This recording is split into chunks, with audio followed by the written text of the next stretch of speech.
नमस्कार, debate central में एक बार फिर आपका स्वागत है। मैं हूं संजय उपाध्याय। आरक्षण को लेकर सुप्रीम कोर्ट की संविधान पीठ के द्वारा दिए गए फैसले को लेकर सियासी हलचल देखने को मिल रही है। इसे लेकर आज national confederation of Dalit and Adivasi organisation ने भारत बंद का आह्वान किया। इस बंद को कई सियासी दलों का समर्थन भी प्राप्त हुआ, लेकिन विषय यह है कि आखिर कोर्ट ने कहा क्या है और इसकी व्याख्या किस रूप में की जा रही है। यह एक बड़ा विषय है कि जिस रूप में कोर्ट ने कहा है, क्या उस रूप में इसे समझा जा रहा है या फिर उस रूप में इसकी व्याख्या की जा रही है या फिर कुछ और हो रहा है जो देखने को मिल रहा है। खैर, हम इस पर चर्चा करेंगे अपने विशेष मेहमानों के साथ जो हमारे पैनल में हमारे साथ जुड़े हुए हैं। पहले देख लीजिए हमारी एक विशेष रिपोर्ट।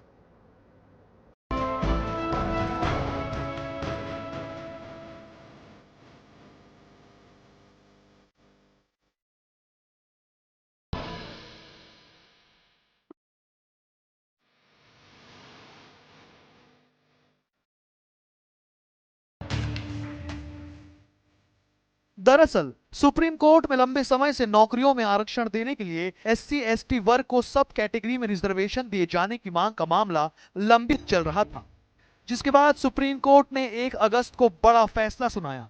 या यूं कह लीजिए कि सुप्रीम कोर्ट ने 2004 के अपने पुराने फैसले को पलट दिया और पंजाब अनुसूचित जाति एवं पिछड़ा वर्ग अधिनियम और तमिलनाडु अरुंधतियार अधिनियम पर अपनी मुहर लगा दी और कोटा के अंदर कोटा को मंजूरी दे दी, जिसके बाद से दलित आदिवासी संगठन सुप्रीम कोर्ट के फैसले के खिलाफ है। उनका तर्क है कि अनुसूचित जाति और जनजाति को यह आरक्षण उनकी तरक्की के लिए नहीं बल्कि सामाजिक रूप से उनके साथ हुई प्रताड़ना से न्याय दिलाने के लिए है। तर्क ये भी दिया जा रहा है कि छुआछूत के भेद का शिकार हुई इन जातियों को एक समूह ही माना जाना चाहिए। इतना ही नहीं, वे इसे आरक्षण को खत्म करने की साजिश बता रहे हैं। संगठन ने सरकार से सुप्रीम कोर्ट के फैसले को खारिज करने का भी आग्रह किया है और एक नए केंद्रीय अधिनियम की मांग की है, जिसे संविधान की 9वीं अनुसूची की ओर से न्यायिक समीक्षा से संरक्षित किया जाए। सुप्रीम कोर्ट की ओर से एससी एसटी आरक्षण में क्रीमी लेयर और उप वर्गीकरण करने के फैसले के खिलाफ अनुसूचित जाति जनजाति प्रकोष्ठ मोर्चा ने बुधवार को भारत बंद बुलाया है। अनुसूचित जाति जनजाति प्रकोष्ठ मोर्चा ने बुधवार को भारत बंद बुलाया। क्रीमी लेयर के आरक्षण पर सुप्रीम कोर्ट के फैसले के खिलाफ कई दलित और आदिवासी संगठनों ने ये बंद बुलाया है। इसके साथ ही उन्होंने कई मांगों की एक लिस्ट भी जारी की है। उनकी ये मांग अनुसूचित जाति, अनुसूचित जनजाति और अन्य पिछड़ा वर्ग के लिए है। वहीं दलित और आदिवासी संगठनों के भारत बंद को कई राजनीतिक संगठनों का भी समर्थन हासिल है। इसी कड़ी में कांग्रेस के मीडिया प्रभारी सुशील आनंद शुक्ला ने कहा कि जनजाति के लोगों ने या उनसे जुड़े हुए सदस्यों ने आज अपने जायज मांग को लेकर भारत बंद का आह्वान किया है। निश्चित तौर पर उनकी मांगों पर सहानुभूति पूर्वक विचार होना चाहिए, यह उनका संवैधानिक अधिकार है। सुशील आनंद शुक्ला ने कहा कि आज पूरे देश में उनका आंदोलन चल रहा है और कांग्रेस पार्टी नैतिक रूप से इस आंदोलन का समर्थन करती है और हमारा यह मानना है कि वंचित वर्ग के लोगों को उनका अधिकार मिलना चाहिए, उसमें किसी भी प्रकार की कोई कटौती नहीं होनी चाहिए। वहीं मंत्री अजय चंद्राकर ने कांग्रेस पर तंज कसते हुए कहा कि मुझे समझ में नहीं आता कि कांग्रेस की राजनीति क्या है, सिवाय ऐसे विषयों को उठाना जिसका सिर पैर नहीं है। अजय चंद्राकर ने कहा कि आरक्षण में किसी तरह का कोई फेरबदल नहीं है। जो सुप्रीम कोर्ट का फैसला है, राज्यों को अधिकार दिए गए हैं, उसमें अभी तक कोई कार्रवाई नहीं की गई है। कांग्रेस एडवांस में अपनी बुद्धिमत्ता दिखा रही है। मुझे ये समझ में नहीं आता कि कांग्रेस की राजनीति क्या है, सिवाय ऐसे विषयों को उठाना जिसका सिर पैर पूंछ नहीं। आरक्षण में किसी तरह की कोई फेरबदल नहीं हो रही है। जो माननीय सुप्रीम कोर्ट का फैसला है, राज्यों को अधिकार दिए गए हैं, उसमें अभी तक किसी ने कोई कार्रवाई नहीं की है। किसी राज्य, खास तौर पर बीजेपी ने अभी कुछ भी नहीं किया है उसमें, सब देख रहे हैं। ये एडवांस में अपने बुद्धिमत्ता को दिखा रहे हैं। जबरदस्ती विषय विहीन है तो विषय पैदा करो। जनजाति के लोगों ने, उनसे जुड़े हुए संगठनों ने आज अपनी जायज मांग को लेकर भारत बंद का आह्वान किया है। निश्चित तौर पे उनकी मांगों पे सहानुभूतिपूर्वक विचार होना चाहिए। यह उनका संवैधानिक अधिकार है। आज पूरे देश में उनका आंदोलन चल रहा है और कांग्रेस पार्टी नैतिक रूप से इस आंदोलन का समर्थन करती है। और हमारा यह मानना है कि वंचित वर्ग के लोगों को उनका अधिकार मिलना चाहिए, उसमें किसी भी प्रकार की कोई कटौती नहीं होनी चाहिए। माननीय सुप्रीम कोर्ट के द्वारा आरक्षण को लेकर अनुसूचित जाति जनजाति वर्ग के लोगों के लिए जो क्रीमी लेयर और कोटे पे कोटा के लिए जो है जिस प्रकार का जो निर्णय पारित किया है उसके विरुद्ध आज बंद का आह्वान किया गया था और ये आरक्षण बचाओ समिति के माध्यम से भारत बंद का आह्वान किया गया था, जिसका संपूर्ण छत्तीसगढ़ में छत्तीसगढ़ सर्व आदिवासी समाज एवं अन्य अनुसूचित जाति जनजाति के संगठनों के द्वारा बंद का समर्थन किया गया है। सुप्रीम कोर्ट की ओर से SC/ST आरक्षण में क्रीमी लेयर और उप वर्गीकरण करने के फैसले के खिलाफ लगातार प्रदर्शन किया जा रहा है। साथ ही भारत बंद भी बुलाया गया, जिसका असर छत्तीसगढ़ में भी ठीक ठाक देखने को मिला। इतना ही नहीं, आदिवासी संगठनों को कई राजनीतिक संगठनों का भी समर्थन मिल रहा है। अब देखना यह होगा कि इस विरोध प्रदर्शन के बाद कैसी स्थितियां निर्मित होती है। Bureau report, DN News Plus, Raipur.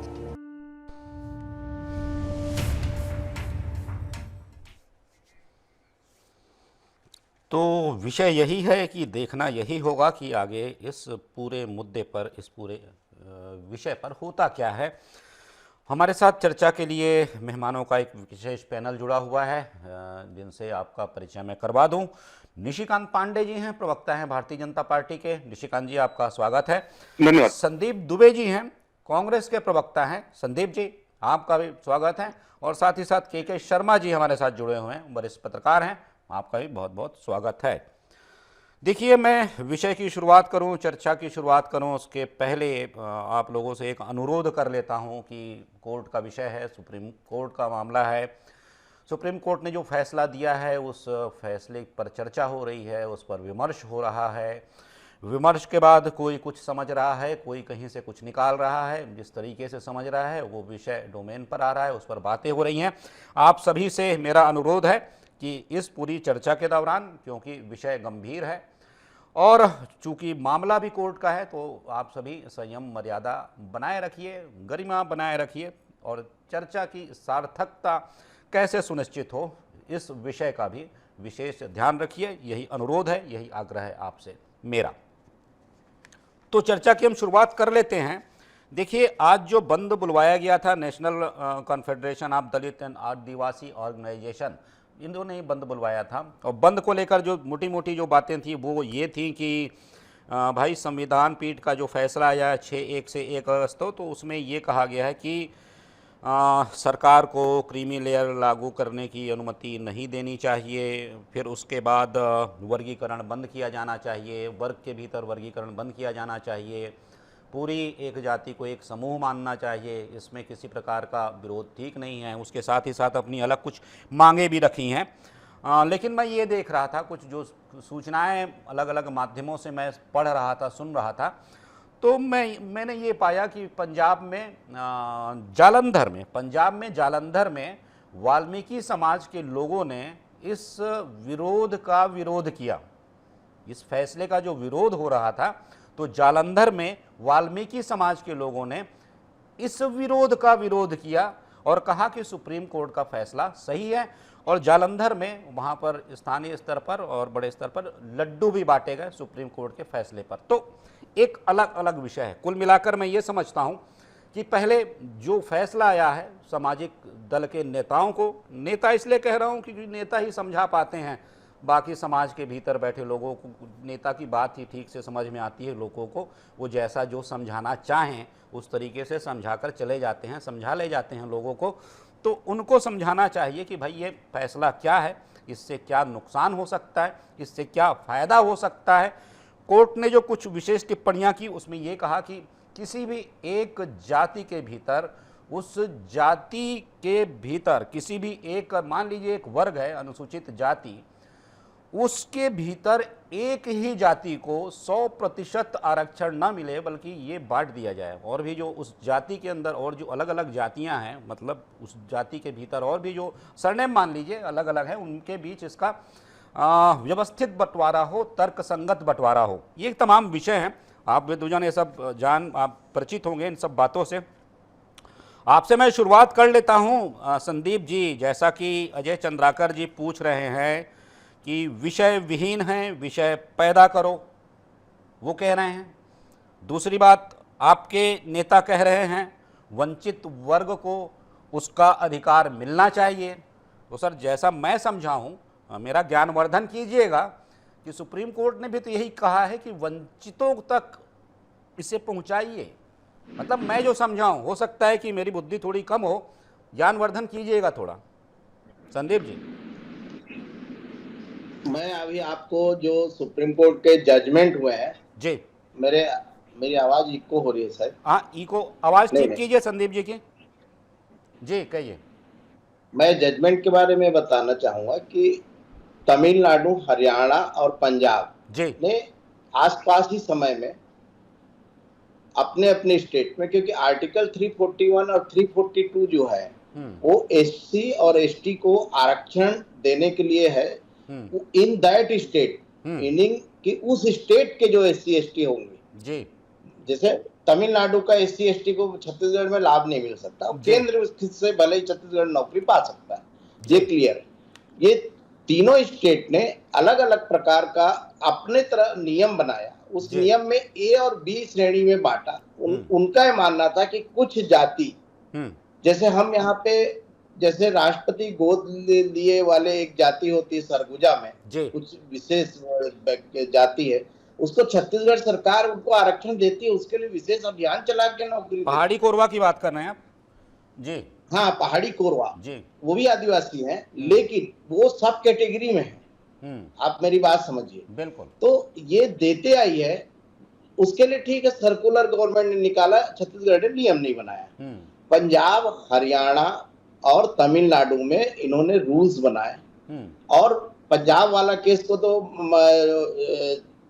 Tamil Nadu वाला केस सुप्रीम कोर्ट पहले पहुंचा, जो चेन्नई केस है जी, चेन्नई स्वामी जो केस है वो पहले पहुंचा उसमें, और उसके बाद साथ हरियाणा का एक केस पहुंचा जो ए और बी कैटेगरी में बांटा गया था। एक ही कास्ट को मान लिया जाए, हमारे यहाँ छत्तीसगढ़ में भी 47 ट्राइब कास्ट की सूची है जी, वो कैटेगरी है, सब कैटेगरी।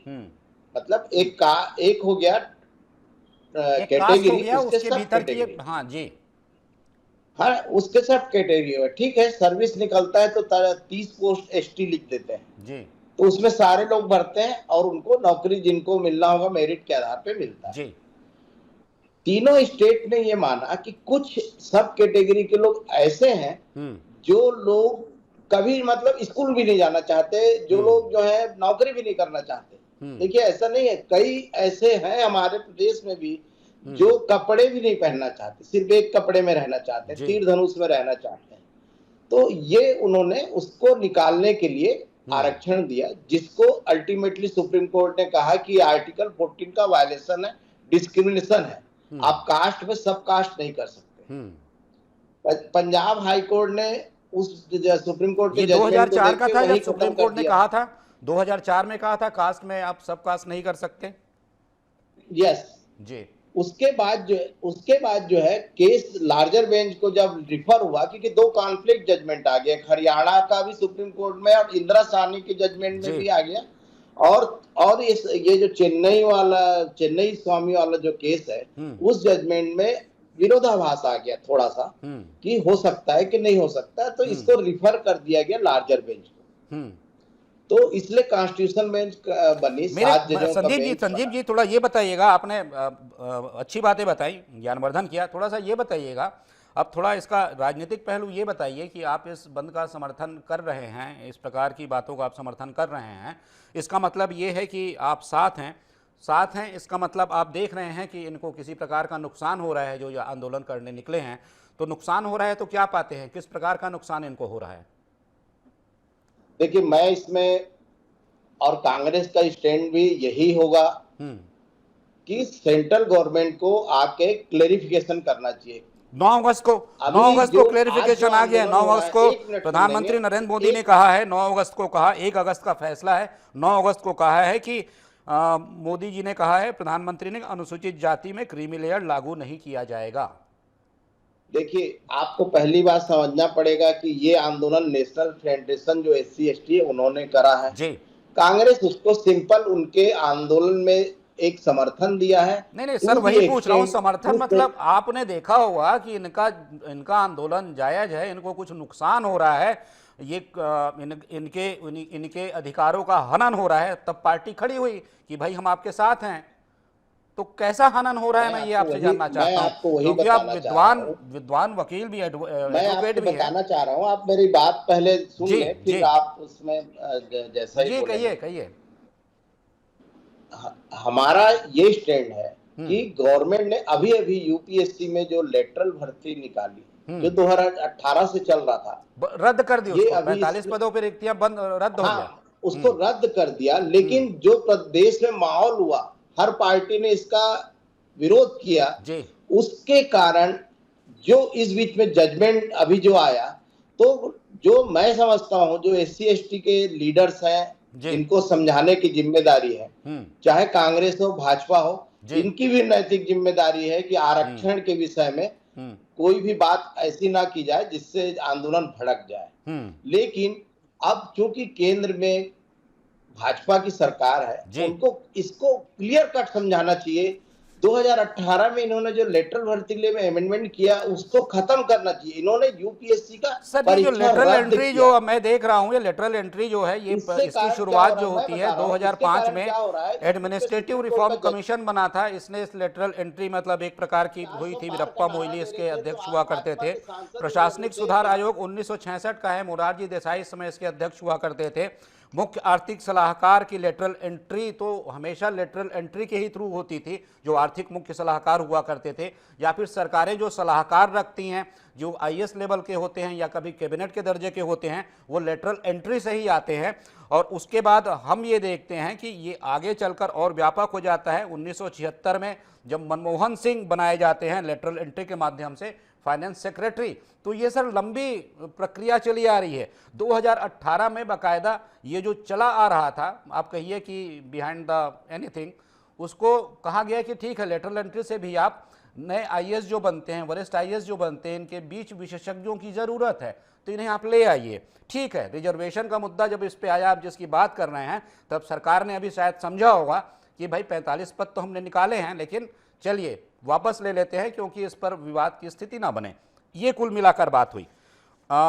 निशिकांत जी, सर निशिकांत जी, संदीप जी कह रहे हैं आपको समझाना चाहिए, आपको समझाना चाहिए, सरकार आपकी है, केंद्र में, केंद्र का विषय है, आप समझा नहीं पा रहे हैं क्या?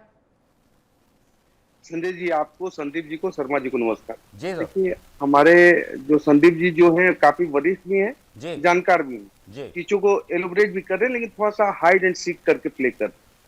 आपने उनसे पूछा वंचित कौन है, जवाब नहीं मिला आपको, शायद मुझे भी नहीं मिला कि वंचित कौन है। उसको सेग्रीगेट मतलब बीच में संपादक महोदय ने संदीप जी अलग क्वेश्चन रेज कर दिया। ठीक है, मैं आपके पास आऊंगा संदीप जी, आप बताइएगा, आऊंगा आपके पास, लौटूंगा मैं। संदीप जी, वास्तव में ये जो बाइफरगेट करने वाली बात है, बड़ा मुश्किल काम है, लेकिन बहुत गंभीर विषय है, संवेदनशील है, फूंक के कदम रखना चाहिए, क्योंकि बांग्लादेश में जो आग लगी, उसके पीछे बिहाइंड द सीन यही था।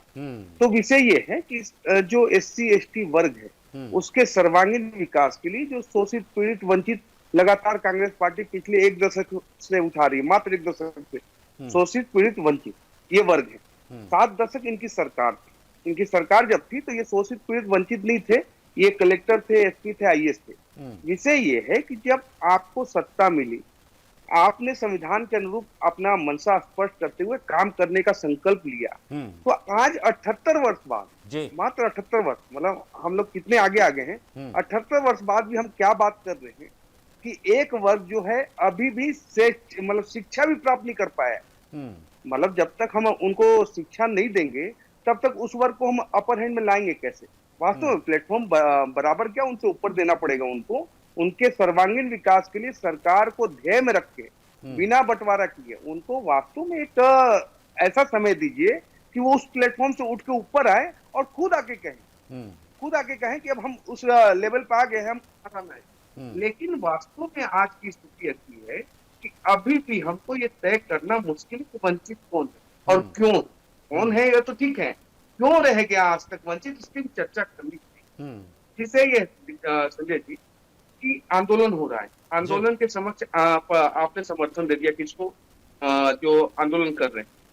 ये बताओ कि सरकार ने स्पष्ट कर दिया, माननीय न्यायालय ने निर्णय लिया, 7 बेंच के जज ने लिया है, उसका सम्मान करते हैं, सब सम्मान, हम उससे डिसएग्री भी करते हैं। हमने अपना स्पष्ट मत रख भी दिया। उसके बाद भी कांग्रेस पार्टी कहती है कि वंचितों के साथ हम खड़े हैं, तो हम किसके साथ खड़े? हमारा ध्येय तो अंत्योदय का भाव का ही है। हम तो अंतिम पायदान पर खड़े व्यक्ति के सर्वांगीण विकास की संकल्प के साथ आएंगे और लगातार हमारी कोई भी योजना ऐसी नहीं है जिसमें बाइफरकेशन किया गया है। हर योजना के साथ सभी वर्ग को जोड़ा गया है, लेकिन इनके लिए थोड़ा सा आपको ज्यादा पावर लगाना है, ज्यादा मैकेनिज्म देना है, ज्यादा मत नहीं करनी है। जैसा अभी हमारे मित्र कह रहे थे, इन्हीं के एक मंत्री हैं, आदिवासी को हिंदू नहीं मानते। अब बताइए आप कैटेगरी कैसे करोगे? अब हिंदू ही नहीं है वो, अब उसमें आप इनका धर्मांतरण करवा दे रहे हो, आप उनका सर्वनाश करने के लिए तुले ही हुए हो। आप जब उनका धर्मांतरण करा दोगे तो फिर उनका अधिकार बचता क्या है संजय जी, अगर मैं लॉजिकल बात करूं तो। लेकिन जो ध्येय न्यायालय का था वो वास्तव में सही है कि जो वंचित हैं अभी भी, उनके लिए आपको ज्यादा प्रयास करना चाहिए। लेकिन ये मुद्दा पूरा उठ गया, कहाँ आरक्षण खत्म कर दिया जाएगा। ये मेरा व्यक्तिगत जो राय है कि ये ध्येय ये हो रहा होगा न्यायालय का कि इस वर्ग में जो अपने आप को ऊपर ले आए हैं उनको छोड़कर जो बचे हुए लोग हैं उनको और लिफ्ट अप करके आगे लाने का एक प्रयास करना चाहिए। राज्य सरकारों पे इसको छोड़ा गया है, कहीं मैंडेटरी नहीं किया गया है। लेकिन कहीं ऐसा तो नहीं है कि विपक्ष और टूल किट, इंडी गठबंधन का जो टूल किट का हिस्सा है, इसको स्प्रेड करके फिर से आरक्षण को जोड़ेगा। जब आपने बोल दिया मनमोहन सिंह जी की एंट्री हुई थी, संदीप जी कुछ बोल नहीं पा रहे, ऐसा नहीं है। आपसे निर्णय लिया गया देश का, जब मंशा सामने आई तो उसको बैकफुट पे भी लिया गया। हम सबके साथ, सबके विकास और सबके विश्वास के साथ काम करना चाहते हैं।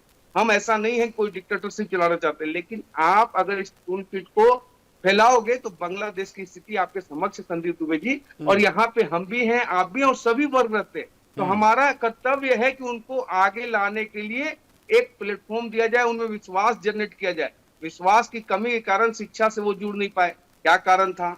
शिक्षा, स्वास्थ्य, शुद्ध पेयजल, जो बात आप कर रहे हैं वो तो हम पहुंचाने का प्रयास कर ही रहे हैं कि ये होती है सरकार की मंशा। हमारी मंशा स्पष्ट है कि अभी जो डॉक्टर बाबा साहब भीमराव अम्बेडकर का मूल सिद्धांत था, उस सिद्धांत के साथ हम आरक्षण के साथ खड़े। ठीक है जी संजय। शर्मा जी आप सुन रहे होंगे, आपको क्या लगता है, पत्रकार के रूप में आप ये देख रहे हैं, आपने सुप्रीम कोर्ट का वो निर्णय भी देखा होगा, उसके बाद बनी सियासी पृष्ठभूमि भी आपने देखी होगी, आज का भी दिन देखा होगा, क्या देख पाते हैं कुल मिलाकर? लब्बो लुआब इसका क्या निकलता है, क्या विषय है? दुबे जी एक वरिष्ठ अधिवक्ता है, उन्होंने एक बड़ी बात कही कि इसके लिए जागरूकता की आवश्यकता है। सुप्रीम कोर्ट ने एक आदेश नहीं दिया है कि इसको लागू किया जाए, उन्होंने राज्य सरकारों को यह अधिकार दिया है कि वो सब कैटेगराइज उप वर्गीकरण कर सकते हैं। जैसे अनुसूचित जाति केवल एक जाति नहीं है, उसके अंतर्गत कई जातियां हैं। क्या उनमें कुछ जातियों का स्तर बढ़ चुका है, क्रीमी लेयर में आ चुके हैं, या कुछ और पिछड़े वर्ग हैं? जैसे छत्तीसगढ़ की बात है, छत्तीसगढ़ में बैगा, कमार, पहाड़ी कोरवा, बिरहोर, अबुझ माड़िया, ये ऐसे विशेष आदिवासी जातियां हैं जिनके लिए विकास प्राधिकरण बनाया जाता है, प्रकोष्ठों की बनाया जाता है, सरकार उन पर विशेष ध्यान देती है। इसी तरह की बातें इसमें कही गई। क्या अनुसूचित जाति में इस प्रकार के 1975 से पंजाब में इस तरह 30 साल तक, जिसके खुशी की बात आपने कही है, ये इन्होंने वाल्मीकि समाज के लोगों को, अन्य कुछ और जातियां थी, उनको भी ये लाभ मिलता रहा था सब कैटेगराइज करके अनुसूचित जाति के भीतर में। लेकिन आंध्र प्रदेश के मामले में, जो चेन्नैया वाले मामले में, ईवी चेन्नैया बनाम आंध्र प्रदेश वाले मामले में ये कहा गया कि इसको आप कैटेगराइज नहीं कर सकते। इसके बाद पंजाब का भी हो गया, 2018 में हाई कोर्ट ने आंध्र वाला मामला भी आ गया, कोर्ट का मामला। अब कोर्ट ने केवल राज्य सरकारों को अधिकार दिया, ये लोगों को समझना है कि उसके लिए भी ये बात कही गई है कि आप पुख्ता डेटा होना चाहिए जब आप करेंगे। तो जो आपने 100% की बात कही है, तो राजनीति के चलते आप किसी जाति विशेष को ही आप 100% नहीं दे सकते कि इसको बहुत ज्यादा आवश्यकता है, ये उल्लेख लगता है। उसके बाद पूरी तरह से ये है कि, लेकिन राजनीति में आप देखेंगे कि चुनाव के समय से बात चल रही थी, भाजपा सरकार आएगी तो आरक्षण समाप्त होगा, 4 400 सीटें इसलिए मांगी जा रही है कि आरक्षण समाप्त हो जाएगा। उसके बाद अभी जो आई जाति जनगणना की बात आई, अभी फिर से वही गणना की बात आ रही है कि कोर्ट ने कहा है कि आप उसमें पुख्ता डेटा तैयार करें, उसके बाद राज्य सरकार चाहे तो सब कैटेगराइज कर सकती है। तो ये तमाम बातें हैं, कोर्ट के बातों को जनता तक पहुंचाने की निश्चित रूप से जिम्मेदारी राजनीतिक दलों की है। लेकिन यहाँ पे राजनीति में जो वोट बैंक की बात आती है, सरकार में भी आप देखेंगे, एनडीए में आप देखेंगे तो जीतन राम मांझी का बयान अलग आता है, पासवान का बयान अलग आता है, भाजपा के किरोड़ी मल का बयान देखेंगे तो वो अलग ही बात कर रहे हैं। मुझे लगता है कि ये समझाने की कोशिश की जा रही है कि हमारे जैसे लोग जो राजनीति में आ गए हैं, जो आईएएस आईपीएस में आ चुके हैं, कुछ परिवार या कुछ जाति के लोग, क्या ऐसे अन्य मेरे पड़ोसी में भी ऐसे लोग हैं, क्या उनको ये अधिकार मिलना चाहिए? ये जो बात है, इस तरह की बातों को आम लोगों को किस भाषा में समझाया जाए, कैसे वहां तक पहुंचाया जाए। निश्चित रूप से आदिवासी क्षेत्रों में इतने वर्षों बाद आप विकास की बात कर रहे हैं, तो अबूझमाड़ के क्षेत्र, ये नक्सली क्यों इतने वहां पे आए हैं? क्योंकि उस क्षेत्र में आप शिक्षा की समस्या है, स्वास्थ्य की दिक्कत है, जो विकास कार्य वहां तक पहुंचना चाहिए उन लोगों तक नहीं पहुंचा है। तो बीच में तो ये बातें चलती थी इनको परंपरावादी है, इनको उसी रूप में रहने दिया जाए, संरक्षित रखा जाए आदिवासियों की परंपरा। लेकिन अब उनको विकास की मुख्य धारा से जोड़ने की बात हो रही है, औद्योगिकरण की बात हो रही है, शिक्षा, स्वास्थ्य, सड़क, नाली, पानी, बिजली, तमाम सुविधाएं देने की बात हो रही है। कहने का तात्पर्य यह है कि इसमें सुप्रीम कोर्ट ने के डिसीजन को इस रूप में लेना चाहिए कि ये जो कह रहे हैं उसको लोग समझे, राजनीतिक दल उनको समझे, और इसको केवल वोट बैंक से ऊपर उठ करके जो दलित शोषित, जो मतलब कहना चाहिए अधिक ज्यादा शोषित हैं, जिनके तक ये विकास नहीं पहुंचा है, जैसे विशेष संरक्षित जनजातियों की बात होती है, उसी तरह से ऐसे क्या अनुसूचित जाति में ऐसी है जिनको इनको संरक्षण की आवश्यकता है, ये विचार की बात है। राज्य चाहे तो कुछ ठीक है, सब कैटेगराइज कर सकते हैं। ठीक है संदीप जी, आप जो कहना चाह रहे थे, आप कह रहे थे, मैं बीच में कह गया, आप कह सकते हैं संदीप जी। नहीं, उन्होंने कहा कि मैं वंचित वर्ग के बारे में बातचीत नहीं किया जी, क्योंकि आपने बीच में कह दिया था तो मेरा लाइन टूट गया था। कांग्रेस हमेशा वंचित वर्गों के साथ है, मैं इनकी मानसिकता बता दे रहा हूँ। आज तो पहली बात मेरा आपसे ये है कि आपको आज पैनल में कम से कम एक व्यक्ति जो आदिवासी समाज का आज लीडरशिप कर रहे हैं उनको रखना चाहिए था जी। आप पहली बात इनका समझिए, इनके अनुराग सिंह संसद में कहते हैं कि जिसकी जाति का पता नहीं हो जनगणना की बात करते हैं। ये सामंतवादी प्रवृत्ति आरक्षण विरोधी है। दूसरा, लल्लू सिंह का बयान आप देख लें, फैजाबाद से जो चुनाव लड़े जिसमें अयोध्या भी आता है, 400 पार होगा, हम जो है पूरा व्यवस्था खत्म कर देंगे। उसके बाद जो है लेटरल भर्ती इन्होंने यूपीएससी के माध्यम से की। 2000 आप जो बात कर रहे हैं 67 से है, 67 से वो है जैसे आईएएस रिटायर हो गया, सरकार को विशेष व्यवस्था में रखना है तो वो उसमें भर्ती करते थे। 2018 में इन्होंने ओपन कर दिया कि हम किसी को भी विशेषज्ञ के रूप में मान के जो है अब भर्ती करेंगे, और उसमें आरएसएस के लोग भर्ती कर रहे हैं। इसमें मैं कहीं से कोई डाउट नहीं है, मैं नामों को बता सकता हूँ, संघ के लोग से जुड़े हुए हैं, परिवार से जुड़े हुए हैं, इसमें कोई डाउट नहीं है। आप निशिकांत पांडे जी यहाँ सिर्फ बोल देंगे तो मैं नहीं मानने वाला। लेकिन अब जो है छत्तीसगढ़ की बात करते, छत्तीसगढ़ में क्वांटिफिकेबल डाटा बना, उसके बाद जो है छत्तीसगढ़ सरकार ने जब रिजर्वेशन विधानसभा में पास करके गवर्नर को भेजा तो गवर्नर ने जो गवर्नर का ड्यूटी था वो नहीं निभाया, आज तक उस पर पास नहीं किया। अब पांडे जी का ये जवाब होगा कि क्वांटिफिकेबल डाटा कांग्रेस ने जारी नहीं किया, विधानसभा में पारित हुआ, अगर हम जारी नहीं किए तो 8 महीने में आप जारी करके बताइए कि छत्तीसगढ़ कांग्रेस सरकार ने जो क्वांटिफिकेबल डाटा दी थी, जिसके आधार पे हमने आरक्षण 72% करने की कोशिश की, उस पर आज जारी करें, बताएं। ये आरक्षण विरोधी है, ये हर समय आरक्षण का विरोध करते रहे हैं। गवर्नर के पास जिस दिन हमारे मंत्रिमंडल के सदस्य गए थे, उस दिन के दूसरे दिन जो है इनके जो भाजपा के नेतागण गवर्नर से मिलने गए, ये संदेह को जन्म देता है। तो जिस प्रकार से इन्होंने वातावरण फैलाया वैसे पूरे देश में फैलाया। संघ का अपना एक वो है ऑब्जेक्ट काम करने का, उनका जो काम करने का है ये अपर कास्ट के जो सामंतवादी सोच का है, उसी सोच को ये आगे बढ़ा रहे हैं। इसीलिए पूरे देश में निशिकांत जी जवाब दे लीजिए, बहुत सारी बातें कह दी संदीप जी ने, दोहराऊंगा नहीं, वापस तो लेना जवाब दे लीजिए निशिकांत जी। यूपीएससी का परीक्षा वापस लिए कि नहीं पांडे जी, बताएं, हंसने से कोई काम नहीं चलेगा। आपने अपनी गलती स्वीकार आज 2018 के बाद क्यों किया? सुन लेते हैं संदीप जी, सुन लेते हैं अगर निशिकांत आप जी। बोलते हैं कि कांग्रेस ने भी किया तो आप सरकार में जब आए संदीप जी सुन लेते हैं निशिकांत जी को। कांग्रेस आरक्षण विरोधी रही है, तब आप जो है इसको अभी लागू क्यों किए? ठीक है, जवाब दीजिए निशिकांत जी, क्यों किया? जवाब दीजिए। इतना इंटॉलरेंट क्यों होते हैं? जवाब संदीप जी सुनिए, जी। आपने बोला सामंतवादी तो मुझे एक चीज बताएंगे आप कि ये 7 दशक में कौन सामंतवादी थे जो ये पीड़ित शोषित वंचित रह गए? दूसरा, आपने अनुराग ठाकुर जी की बात की, तो भाई दत्तात्रेय गोत्र का ब्राह्मण कैसे हो गया? जाति तो बताना पड़ेगा ना, ये कौन है, कहां से आया, कैसे आया, क्या है? वो पूछने में आपको तकलीफ क्या है? आप सारी दुनिया की जाति पूछोगे, हम आपसे पूछ देंगे, आपको तकलीफ हो जाएगा। रुक जाइए, अभी महत्वपूर्ण विषय पे चर्चा कर लेते हैं। देखिए क्या है, आरक्षण को लेके मैं फिर से कह रहा हूँ कि बड़ा संदीप जी पहले सुन लेते हैं, मैं आपके पास आ जाऊंगा। संदीप जी बात समझ में नहीं आएगी, बहुत सारी की बात आएगी। संदीप जी सुन लेते हैं, बात समझ में नहीं आएगी। आप जो ये बातें कह रहे हैं संदीप जी, देखिए बड़ा संयमता से इस बात को रखिए। हम बांग्लादेश को अभी बहुत नजदीक से देख रहे हैं। आपके सिखाने से नहीं संयम बरतूंगा। आप बांग्लादेश का बार बार जिक्र कर रहे हैं क्योंकि आप देश में ये माहौल पैदा करना चाह रहे हैं। आप अभी दूसरे चैनल में थे, फिर भी बांग्लादेश की बात कर रहे थे। इसका मतलब आप लोगों को डायरेक्शन है आरएसएस से, नागपुर से, कि आप इस प्रकार की बात करें और माहौल फैलाएं। Sandeep ji have some patience please. मैं नहीं सुन रहा हूँ, आप चैनल में बोलिए, आप मेरे को व्यक्तिगत मत बोलिए। व्यक्तिगत के लिए तो नहीं संदीप जी थोड़ा कह लेने दीजिए, निशिकांत जी को कह लेने दीजिए। मैं आपको पर्याप्त समय दे रहा हूँ। संदीप जी कह लेने दीजिए। संजय जी, SC ST के लिए मैं 2 लाइन कह रहा हूँ। सारी उम्र हम मर के जी लिए, एक पल तो हमें जीने दो। Give me some sunshine, give me some rain, give me another chance, wanna grow up again.